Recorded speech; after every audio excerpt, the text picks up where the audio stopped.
Bonjour et bienvenue à la troisième vidéo du chapitre quadrilatère du programme de quatrième. Dans cette vidéo, nous allons passer en revue les trapèzes particuliers et nous allons parler du parallélogramme. Bien, nous avons fait dans la vidéo précédente le cours sur les trapèzes. Il y a quelques trapèzes qui sont un petit peu particuliers. Les voici. D'abord, il y a le trapèze rectangle. Le trapèze rectangle a deux angles droits.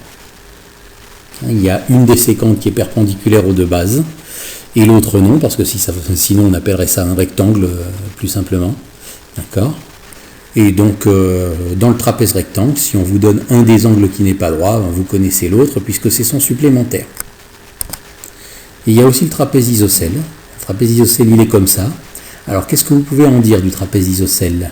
Essayez de deviner ce que je vais écrire en rouge en dessous. Mettez la pause et allez-y.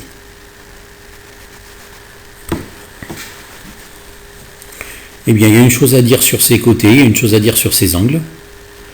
Eh bien, les deux séquentes, premièrement, les deux séquentes sont de même mesure. Les deux séquentes, quand je dis séquentes, je vous rappelle que ce sont les deux côtés qui ne sont pas parallèles. Les deux séquentes sont de même longueur, puisque c'est assez logique avec le nom isocèle.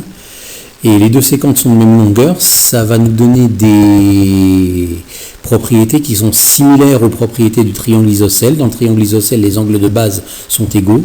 Et bien dans le trapèze, on a deux bases, et bien sur chacune de ces bases, comme vous pouvez le constater, le deviner d'après le codage, les angles sont égaux. Donc les deux angles d'une même base sont de même mesure. En fait, c'est un trapèze qui a un axe de symétrie, ce qui entraîne que les angles de part et d'autre du trapèze sont de même mesure. Et c'est assez intéressant, puisque dans le trapèze isocèle, il suffit qu'on vous donne un seul angle, et si on vous donne un seul angle du trapèze isocèle, vous pouvez deviner les trois autres. Puisqu'il y a forcément un des deux angles qui est égaux, un des trois angles manquants qui est égal à l'angle que l'on vous a donné, et puis les deux autres, ce sont les deux supplémentaires. Voilà pour ce qui est des trapèzes particuliers que vous pourrez rencontrer ça et là dans les exercices. Maintenant, passons au parallélogramme. Bien, à partir de maintenant, tout le reste de ce chapitre, c'est une révision de la classe de 5e, puisque le parallélogramme, le rectangle, le losange et le carré ont été vus en classe de 5e. Nous allons juste rappeler leurs propriétés plus rapidement. D'accord ?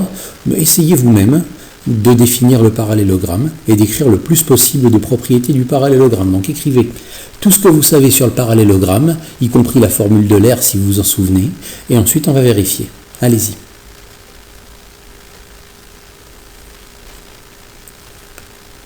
Eh bien, le parallélogramme, s'il s'appelle parallélogramme, c'est qu'il y a certainement des parallèles dedans, et vous le voyez, vous le savez, c'est un quadrilatère qui a deux couples de côtés parallèles. D'accord ? Maintenant, ce qu'on sait sur le parallélogramme, c'est plein de choses. Dessinez un parallélogramme et codez-le.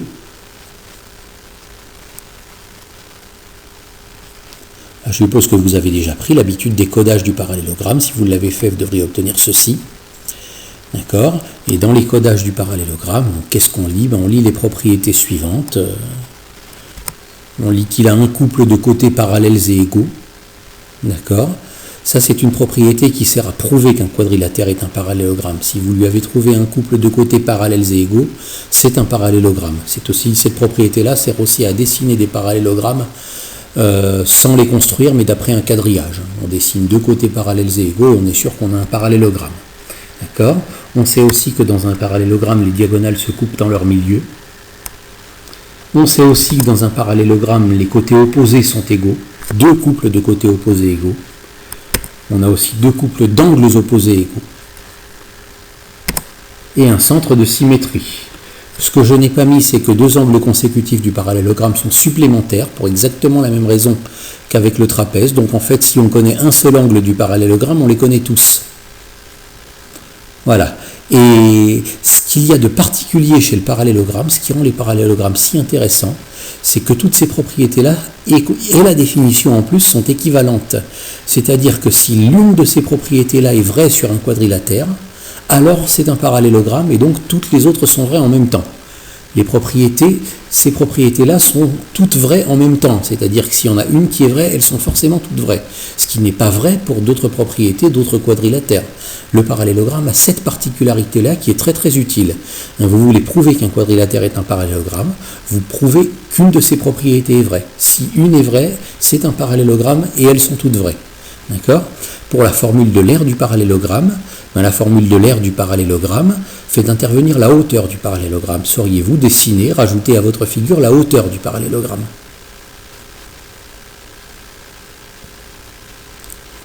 Eh bien, comme toutes les hauteurs en géométrie, imaginez-vous que ce parallélogramme est un immeuble.